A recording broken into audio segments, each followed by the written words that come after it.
It is Wednesday morning. You rolled out a big announcement today. Tell me about it. Yep, so we decided today to publicly endorse my good friend Jason Estevez for governor. I'm excited about it. He's building a great campaign and he's got the right chops and the right vision for the state of Georgia. So we're thrilled to be a part of it. What made you choose, because I'm sure every Democratic candidate in this large and growing field of Democratic primary contenders wanted your endorsement. What made you decide to endorse Jason Estevez? Well, Jason, I've known him for a long time. I'm close with him. We communicated on almost daily basis. I have seen his heart and his wisdom with his children, as a husband in his family, as a caregiver for his mom. He has the authentic life experience to do a great job, and he understands the state, right? His small businesses are in Macon and Columbus. It's not just limited to Atlanta, and I think he's really got what it takes to broaden the appeal of this moment and to connect with people. You talked about that, I think you phrased it as Columbus roots in the press release that came out, but you bring up this idea that Jason Estevez has ties not just to Atlanta. Why is that important to you? Well, I think number one, this state is a big state, and we have found that when we get out and campaign everywhere, we do better. But it also is because that's the places in this state, I think, where we've got the biggest problems, right? The healthcare system in rural Georgia is getting almost completely dismantled. The public education system in rural Georgia is getting dismantled in many, many ways. Who do you blame for that? Well, I mean, look, you've had one group of people in control for 20 years, right? And I think it's time for us to bring some balance to this government in the state. It's time for us to bring some fresh ideas, and Jason is exactly that kind of person. You've seen it in his time in the state Senate, and you can hear it in his voice. What do you say there are always going to be, I don't want to say always, that's a too broad an umbrella of a term, but you and I both know there are a lot of Democratic strategists who say the path to electoral success in Georgia is racking up as many solidly Democratic votes as possible in Atlanta. Atlanta is the game. You seem to have a different strategy. No, I think Atlanta is the game, but I don't think it's the only game, right? I mean, there's no doubt that you have seen in this state that candidates matter, right? We've elected in the last election a Republican governor and a Democratic senator. Folks all over the state, in the suburbs, in the city, in the other parts of this state, are looking at candidates to say, what is it that they believe in? How is it that they're going to help me in my life? And I think you've got to have that message. And it's not a different message necessarily just here or there, but it does matter, I think, to be able to broaden the appeal across the state. And I think Jason has that attitude, and he has that enthusiasm, and he has the experience. You talk about this trend in Georgia politics of true swing voters, which is something that is in some ways becoming rarer and rarer in American politics. But the last time we really saw that phenomenon was 2020, 2022. American politics and Georgia politics are different now than they were even a few years ago.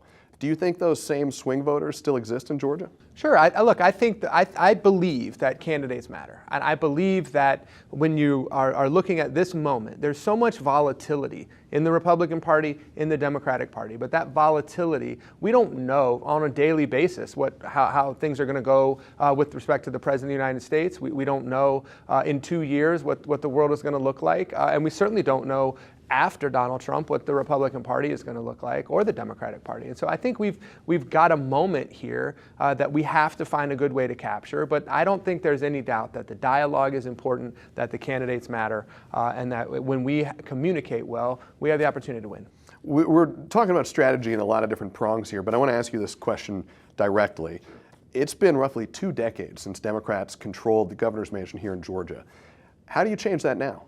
Well, I think you've got a different state now. You've got a different political era now. I ran for governor 12 years ago, and I feel like a dinosaur because of how much things have changed, right? And so that new moment right now has seen us elect 2 Democratic senators in the last 2 elections, right? I mean, you could say the Republican Party's in disarray because it's been forever since they elected a U.S. senator, right? And I think that's not true, but it is a real moment that we have where people are open to new ideas. And I think Jason Estevez has new ideas that he can bring to bear that will be compelling for folks. I'm glad you bring up your time in elected politics and your run in 2014 for governor. It was unsuccessful. You ran as a Democrat.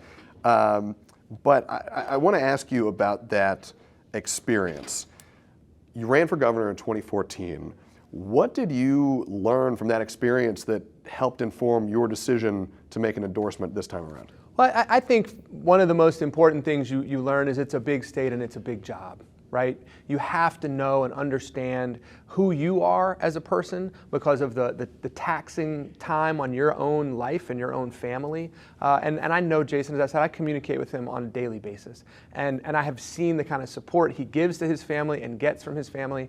And it's crucially important to know who you are. And I think Jason knows who he is. And that's what I've told him is, you've got to be yourself authentically. And you've got to continue to do the things that matter to you. Senior care, health care, fundamental part of his family, and education. It's been his background and his passion. And his kids are in public school, same system as my kids. And those things don't change, and the things that don't change are what make you who you are. I know there are going to be some people who hear this conversation, they see the news that you've endorsed former State Senator Jason Estevez, and they may wonder this, so I want to ask it to you. It is a crowded field of people running in this Democratic primary. You've been involved in Democratic politics for a long time. Why did you choose not to endorse some Democrats in this field with a longer track record in Democratic politics? People like Keisha Lance Bottoms, a former Atlanta mayor, or former DeKalb CEO Mike Thurmond. Look, there's some great people in the field, and they're people that I respect and appreciate. I just think we have to match this moment, and I think that Jason's the right person to match the moment. And I think one of the signs of a healthy party is that we've got so many well-qualified people that are running, right? There's people who want this nomination because they believe this is the right time to get it, and I think that's helpful. I think you're going to see our party move through this primary and hash out some of the differences that we may have. And I think at the end of the day, Jason is the person who's got the best forward-looking, fresh, new generation vision for our state. Let's talk about your experience a little bit here. You know this, I know this. There was a time when you were talked about as a potential contender in this gubernatorial contest. Obviously, you're not running now. What made you decide not to run? As you may know, and as we've said publicly, my wife is battling glioblastoma, which is the most aggressive type of brain cancer that there is. And it's an emotional marathon, and it's one that just confirmed for me that God has a different plan for me in this season of my life. And we are doing well. Kate's doing well, and we're putting one foot in front of the other on this very complicated journey. But that was not the time for me to run. And so I now, like everybody else in this state, am a citizen and a voter, and I'm going to vote in the Democratic primary. And so it was important for me to feel good about this field. And Jason Estevez is, again, a close friend of mine with the right vision, and I think the right wisdom and heart for the job. I'm glad to hear that Kate's doing okay. Thank you, man. Is your family doing all right? Yeah, we're all hanging in there. We're hanging in there. It's been a lot for you and your family over this last year. The news about your wife and the passing of your granddad, former President Jimmy Carter.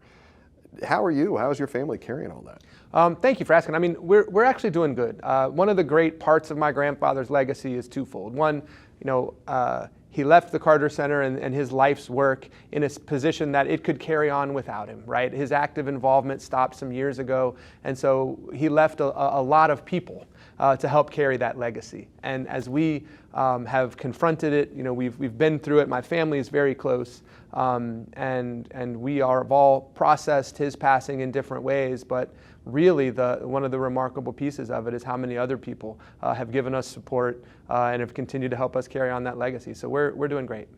You said something at President Carter's funeral service in D.C. I want to read back to you. You said that President Carter had the courage and the strength to stick to his principles even when they were politically unpopular. Do you think our politics in America and in Georgia right now are living up to that? I think sometimes they are. I think you have a lot of people who get consumed by politics. But I think you have seen people on both sides of the aisle over the last several years stand up for things that they believed in. And I think that's important. And when it happens, maybe it's more rare, but look, it was rare when my grandfather did it too, right? I mean, it's not like there's ever been a time when there wasn't a lot of politics in this business. And sometimes it dominates, but for the most part, I think you've got good people who will stand up for what they believe in when it matters. You've become, in a lot of ways, the public face of the Carter family and the Carter legacy. Does that weigh on you ever? I mean, I haven't tried to fill anybody's shoes ever, and I wouldn't be able to, and so I gave up immediately. But no, I think my family is great. I think a lot of my cousins do a lot of really remarkable, interesting things. My siblings, and so we've got a robust collection of expertise in the Carter family that we all apply in our own ways. And so I do work at the Carter Center. I've been in politics. But again, the piece of my grandfather's legacy that's the most important is I don't carry it by myself. My family doesn't carry it only for ourselves. Really, my grandparents shared that with the state of Georgia. They shared it with the country. They've shared it with so many other people that I always find other folks that are out there also carrying on that legacy. I'm going to ask you two last questions. The first is this. Obviously, you're not running this cycle. Do you think you will ever return to elected politics? I don't know. I don't know if I'll ever return or not, but I know it's important. I know it's important. I know that I believe in my heart that good people need to do it. And if I ever thought that I was the right person for the job, I would think about it. But it's also intoxicating. It's a difficult thing to do as a human being. And so you have to really be in it with your whole heart and your whole family's support. And so it's you've got to make those choices as they come. And so I don't know what the future holds for us, but I know that it is important, and we got to have good people doing it.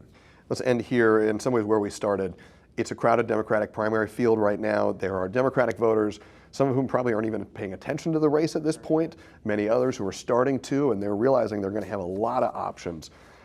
To a Democratic primary voter who's trying to make up their mind, your elevator pitch to them to get behind Jason Estevez is what? It's this. Look, I trust Jason Estevez because I've known him for many, many years, and I've watched him live his life, both as a husband, as a father, as a caregiver to his mom.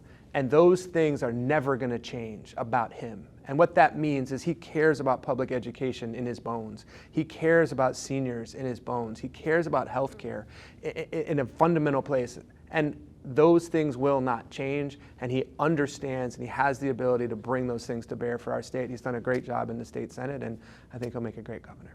Jason Carter, thanks very much. You too, man. Thank you.